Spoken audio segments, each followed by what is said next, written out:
Galerinha, oi, oi. Bom, vamos lá, tá gravando. Deixa eu me colocar aqui na tela, que eu acho que agora eu consigo, tá? Beleza. Bom, pessoal, muita gente entrou em contato comigo, tá? Por conta desse concurso aí do TRF4, né? Que é a prova dia 4 de agosto, realmente tá em cima.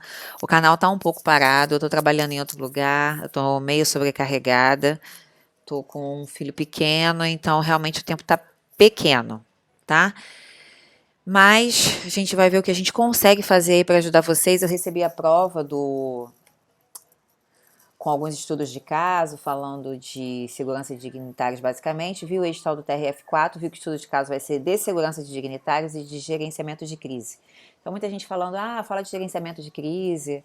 Eu vou tentar separar algumas coisas, algumas dicas curtinhas sobre gerenciamento de crise. Mas, basicamente, se você prestar atenção, as questões envolvem um caso específico, estudo de caso. Um caso falando de uma autoridade e que você precisa montar ou um planejamento para aquele evento que vai ocorrer, tá? Ou diante de uma situação de crise, né? Como você vai fazer para resolver. Então, é basicamente planejar para aquela autoridade se apresentar em algum lugar ou estar em algum lugar, ou ela sofreu um atentado, ou uma agressão verbal, ou uma ameaça, como você vai resolver aquilo, tá? Então, você tem que avaliar, né? Então, vamos lá, se você tem um evento, você tem que ver as proporções daquele evento, o grau de segurança daquela autoridade, o grau de risco, né? O grau de importância daquela autoridade, você tem que ver os caminhos, você tem que ver quantas pessoas você vai precisar. Então, tudo isso você vai avaliar na questão. Você não vai escrever tudo de tudo, mas você vai entender ali o que o examinador quer principalmente, né? Então, a gente vai falar um pouquinho agora da questão do planejamento, tá? Porque isso também faz parte do teu estudo de caso. Porque ele vai perguntar, muito provavelmente, o que você vai fazer diante daquele evento que vai ocorrer, tá? Então a gente vai falar um pouquinho do planejamento. Eu vou falar depois do gerenciamento de crise, vou falar de algumas coisas, vou separar algumas coisas aqui para falar para vocês. Tem muita gente desesperada me mandando mensagem no Instagram. Me salva, corrija a prova. Eu vou falar um pouquinho das questões que vocês me mandaram, tá? Bom, pessoal, mas você precisa saber que para proteger uma autoridade, não basta você ser forte, ter atribuições de um segurança, né, de um agente, você precisa de outras coisas, né? Então, que coisas seriam essas? Então, você precisa planejar esse evento, você precisa contar com uma equipe, você precisa saber que tipo de material você vai utilizar, se você vai precisar fazer reuniões preparatórias, você vai ter que reconhecer aquele local, tá? Precisar reconhecer esse local. Então, coloquei aqui alguns pontos para a gente falar rapidamente sobre o planejamento de de uma autoridade, tá? Então, é um planejamento de segurança, tá bom? Que você vai proteger uma autoridade, né? Que vai ser o teu cargo aí do TRF4. Enfim, o que significa planejar? Aí eu coloquei aqui a definição. É a técnica ou processo que serve para lidar com o futuro. Óbvio, né? Então você está estudando, você quer passar no concurso e para isso você precisa se planejar. Você quer comprar um apartamento, então você precisa se planejar para isso. Nada acontece na sua vida sem um planejamento. Às vezes algumas coisas acontecem, né? Sem planejar, isso não foi planejado. Mas a ideia é que você sempre monte um planejamento para você conseguir atingir aquele objetivo. E na segurança de autoridade, na segurança de dignitários, né, que é a autoridade, não é diferente, tá? Então você precisa planejar para ocorrer aquele evento, aquela segurança propriamente dita, tá bom? Então existem dois tipos básicos aí de planejamento que você trabalha dentro da segurança de dignitários, que a gente chama de estratégico e operacional. Tá? Quando a banca cobrar planejamento estratégico, você tem que entender que esse planejamento é a longo prazo, né? É um planejamento mais abrangente. Então, quando falar de cúpula, de falar de diretores, de pessoas de grande, né, do alto escalão, então esse pessoal aí, esse grupo do alto escalão, ele vai pertencer ao planejamento estratégico, tá? Então, planejamento estratégico, eu botei aqui, ó, por ser definido pela cúpula, né, que é o alto escalão, subordina todos os outros tipos de planejamento. Então, todos os outros tipos de planejamento vão estar abaixo desse planejamento estratégico aqui, tá? Então, esse é o maior. Qual é o topo? Planejamento estratégico. Vocês estão estudando, já devem ter visto aí a pirâmide do planejamento, né?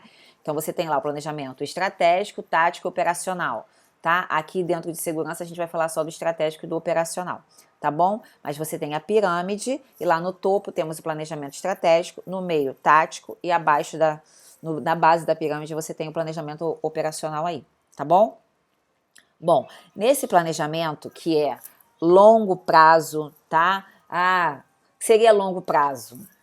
Isso não é muito definido, mas anos, né? Alguns anos. Vai ocorrer as Olimpíadas, a Copa, eventos grandes, então você precisa se planejar o quanto antes. Então você começa sempre pelo planejamento estratégico. Por quê? Porque o planejamento operacional é curto prazo. Quando você fala em atingir metas específicas, né? Metas de curto prazo, tá? Então, quando você pensa em estudar para um concurso público, por exemplo, você tem uma ideia, qual a área que você vai focar? Você vai focar em tribunais. Então, você pega as matérias genéricas, você monta teu esqueminha e tal. Então, fazendo uma pequena analogia, você vai ver que isso aí é um planejamento mais estratégico, né? Não, só para você pensar um pouco. Agora, saiu o concurso, você tem as matérias específicas, você tem um estudo de caso, você quer ir para aquele lugar, você quer ir para o sul. Então, aí você tem um planejamento de curto prazo, porque a prova já é agora.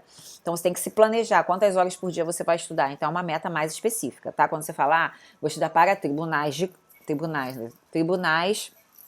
você fala em planejamento estratégico, por exemplo.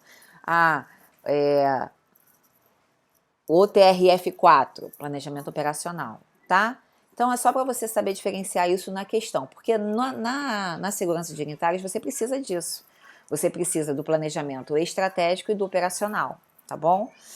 Ok, o que deve ser observado no planejamento, né, de segurança de dignitários? Então, eu coloquei alguns pontos aqui que devem ser observados, tá? Lembrando, pessoal, isso aqui não tem condições de ser uma aula, tá? É uma ajuda, dicas.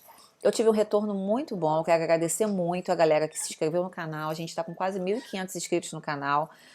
Eu me surpreendi há pouco quando eu entrei. E existem vídeos, lógico, melhores, piores, a gente recebe crítica, mas a ideia é ajudar, tá? Com dicas, porque eu sei que tem pouca coisa.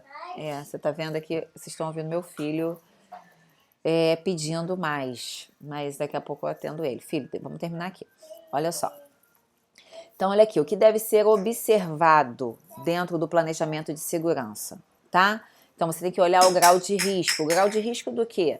Do local, do acesso, da estrutura, da instalação, tá? É num ambiente fechado, é num ambiente aberto, é fácil de acessar, né? Você vai ter proteção da autoridade, você vai precisar de homens atrás da autoridade ou existe um anteparo. Então, você tem que olhar o grau de risco daquele local, tá? A importância da autoridade, uma importância é uma autoridade estrangeira, é uma autoridade de grande relevância, é o presidente da República, é uma pequena autoridade,